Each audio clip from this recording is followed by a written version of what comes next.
boy, I did not think we'd be talking about lolicon so soon on this channel.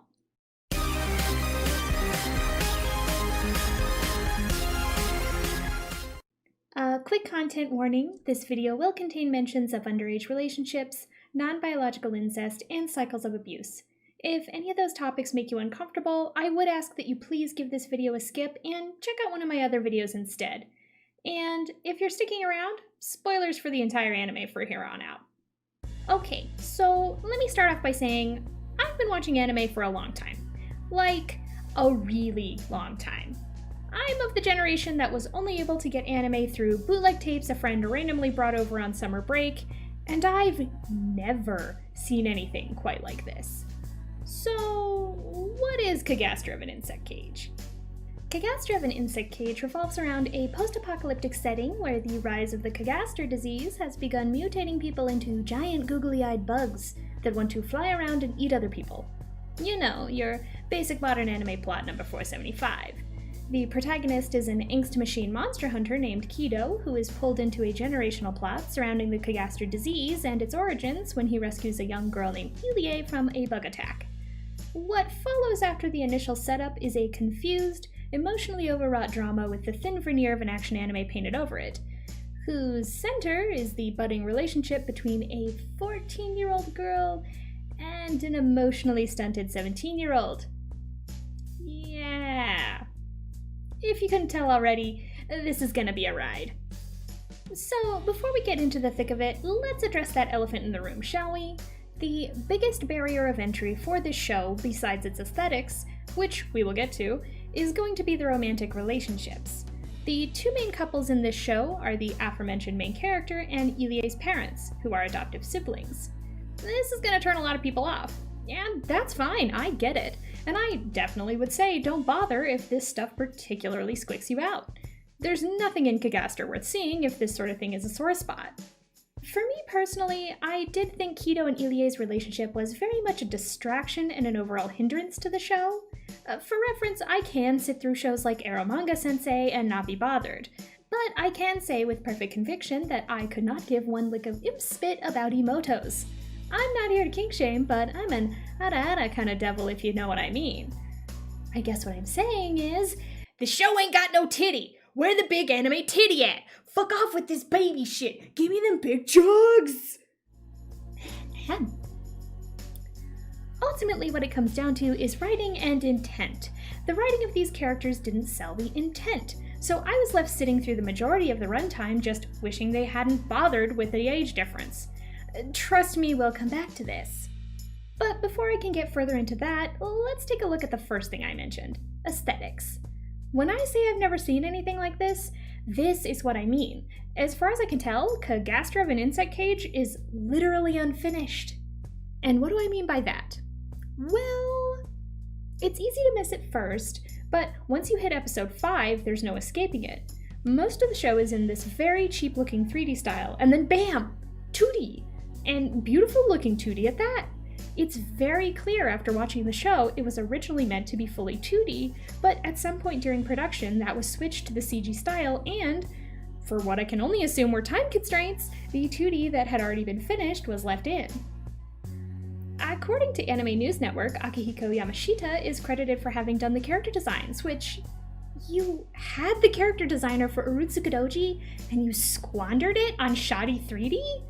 Why would you do it in 3D? It's so stiff and awkward and cheap looking.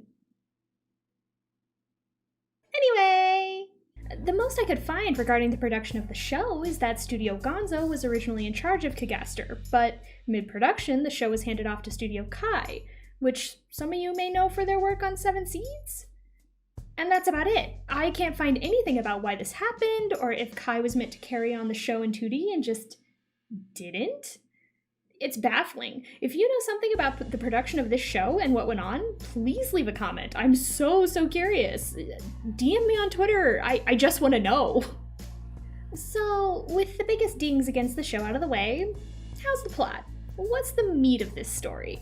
What's going on under the hood? A lot of knockoffs is what.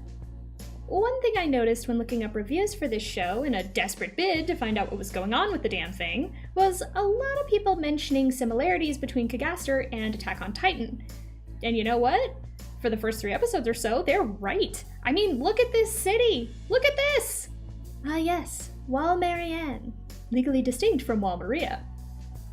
And the bugs themselves very much fall into that goofy yet horrifying space that the Titans do as well, which I would actually say was something I liked about the show.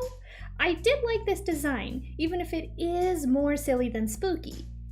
If you're going to take anything away from Attack on Titan, trying to ride that edge of the same coin that is horror and comedy is not a bad place to draw from.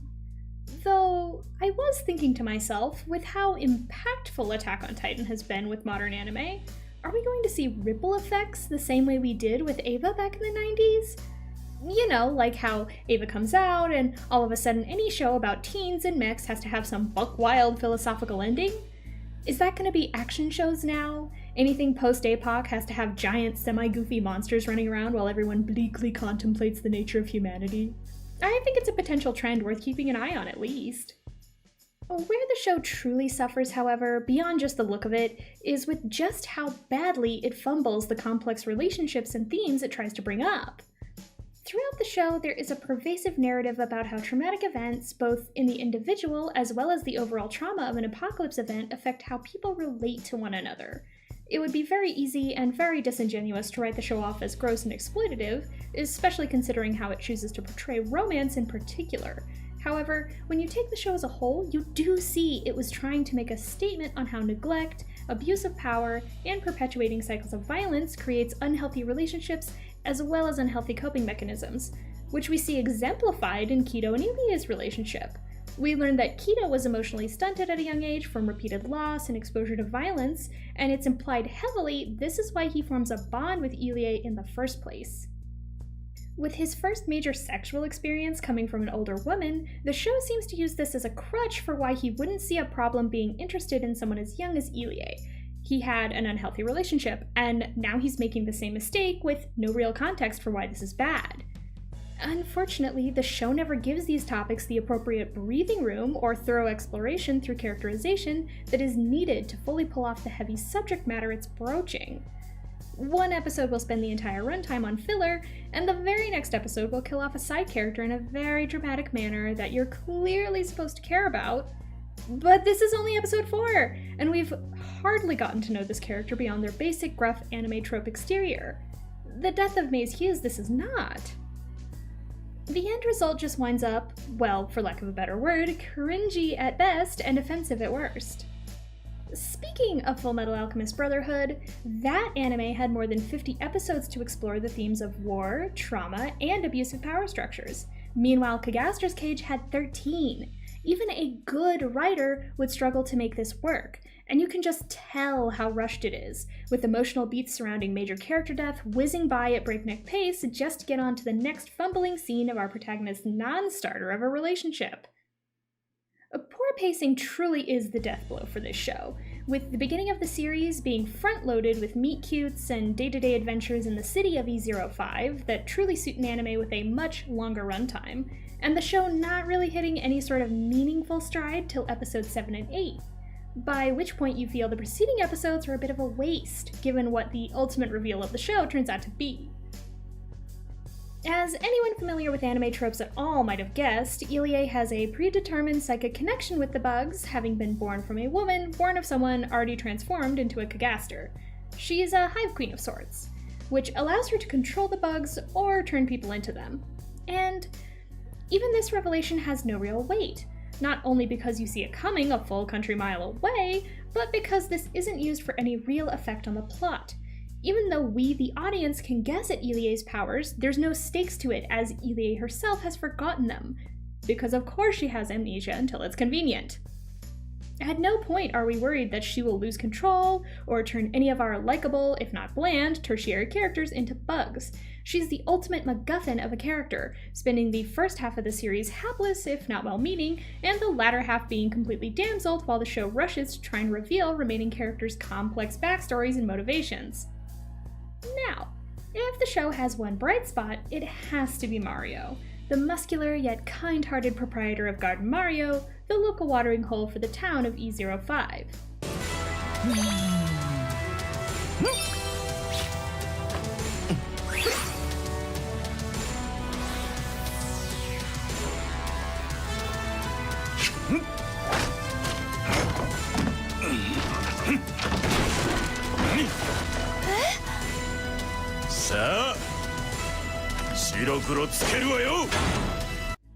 I will fully admit to being biased, but I love this trope.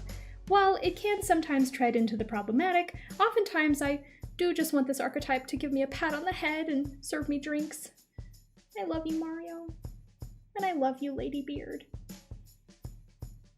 But that's about where my compliments begin and end. Once you get into the last stretch of the show, while it does become more passable and engaging, it's still a mad rush to cram in character motivations and backstories that would have been better left peppered throughout. Take both Franz, Ilie's biological father, and Adam, the series' attempt at a main antagonist. With barely 2 episodes to spare, having just introduced this character 2 episodes before, Franz gives a pretty wonderful speech about just being possessed by his father's ghost and only being a vehicle to carry on his legacy after his death, rather than his own person. And while this does help drive home how neglect and obsession made him what he is and propelled his actions within the story, helping with the aforementioned themes of cyclical abuse, it's too little too late. By the time we even know who this character is, he's gone. In much the same boat is Adam, the main antagonist of the show, in that it's his machinations that cause most of the conflict in the latter half of the series, but throughout most of his screen time he's portrayed as nothing more than a power-hungry military man, only interested in using Ilie to build a world where he's in control of both the bugs as well as the remaining humans. It isn't until he's staring death in the face we get this slapdash attempt at sympathy, finding out he was doing all this for his son, whom he had to kill as he was becoming a bug. Imagine if we'd learned this earlier, like if instead of spending so much of the first half of the show on Ilie and Kido, we had cut to Franz and Adam and seeing what they were doing in the background, leading up to them kidnapping Ilie. If we'd been shown their tragic backstories over time, so we could see that their motivations were driven by very relatable human emotions instead of just bad guy for bad guy's sake, it would have not only helped strengthen the themes of the show that it struggles with, it would have helped paint the antagonist as more morally gray and made the story more tragic overall. In a good way, because this show is a tragedy, in many senses of the word. And if you want the real tragedy, look no further than the character of Oct, a genetically engineered humanoid Cagaster made in an attempt to fabricate an insect queen prior to biologically producing Ilie, seen as a failure and neglected and abused by the staff of the research center of E07. Act is a wonderful character that gets relatively no screen time for how deep his arc is, having to tell the audience his tragedy rather than show anything due to the show's stifling runtime. Being just a teen himself, only a few years older than Ilie, he has already had to suffer extreme dehumanizing neglect, painful body transformations, and acting as the parent to younger sibling due to said neglectful, self-centered parents. These are all serious complexes that have real-world mirrors. This had the potential to be both extremely relatable and tragic, but the pacing of Cagaster's Cage just kneecaps this character in particular. Overall, I cannot express how thoroughly a mess this show is, and Ilie and Kido's relationship perfectly encapsulates this. With how much time the show spends in its first half making you sit through it, I'm damn well gonna talk about it. Going back a bit, whereas something like Eromanga Sensei is meant to be titillating garbage, your mileage is obviously going to vary on how much you like it, but that's what it's trying to do. Meanwhile, this idiot show can't even juggle its main themes properly. There was no way in hell it was going to be able to pull off something like this without it just coming off as skeezy or weird. And a lot of that comes down to the emotionally stunted main protagonist. I would argue Ilie is written like a perfectly normal 14-year-old girl who has a normal crush on an older guy. Like when teen girls have boy band posters. Where it fails is then having this guy reciprocate rather than understanding it to be what it is, a childish crush. Which again, the show explains he's a very stunted person. But, as a viewer, I get very mixed signals when the ending of the show validates his feelings by having them get together at the end, and not portraying this as a tragedy of cycles perpetuating themselves, despite the character's attempt to tear down the mechanism that create those systems. Frankly, What I think the show really needs is a Paul Verhoeven remake. That would be art. Young people from all over the globe are joining up to fight for the future. I'm doing my part. I'm doing my part. I'm doing my part. I'm doing my part too. They're doing their part. Are you? Not to belabor the point, but the writer of this story does seem obsessed with Ilie to a degree bordering on my sweet baby OC waifu uwu. So many people treat Ilie as this fully formed sex object, which, while one might be used to in a traditional narrative, with characters of age, is uncomfortable to see done to a 14-year-old girl. It reaches a point where one begins to question the author's intent, where the portrayal and treatment go beyond your bog standard Lolicani-moto fetish. And you know what? I can't let this lay. I need to know what's going on here. There's too many mysteries. One moment.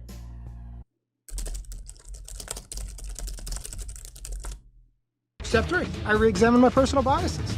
Oh. Suddenly this relationship makes a lot more sense.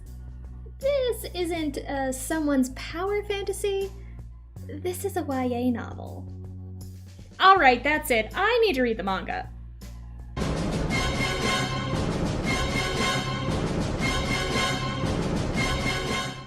Whoops, I almost forgot this part. Thanks for watching. If you liked this review, please be sure to let me know by hitting the like button, subscribing to the channel, or tolling the little bell. And if you want to see me stream, I usually stream some sort of random video game on Friday nights. On Twitch, link below in the description. I know how to do these things. Yeah. Anyway, remember, be good to yourself, be good to each other, tell someone you appreciate them, and stay hydrated. Ave Satanas, darlings. I'll see you all in the next video. Bye-bye! Overall, I cannot express how thoroughly a mess this show is. And Elio and Key Days.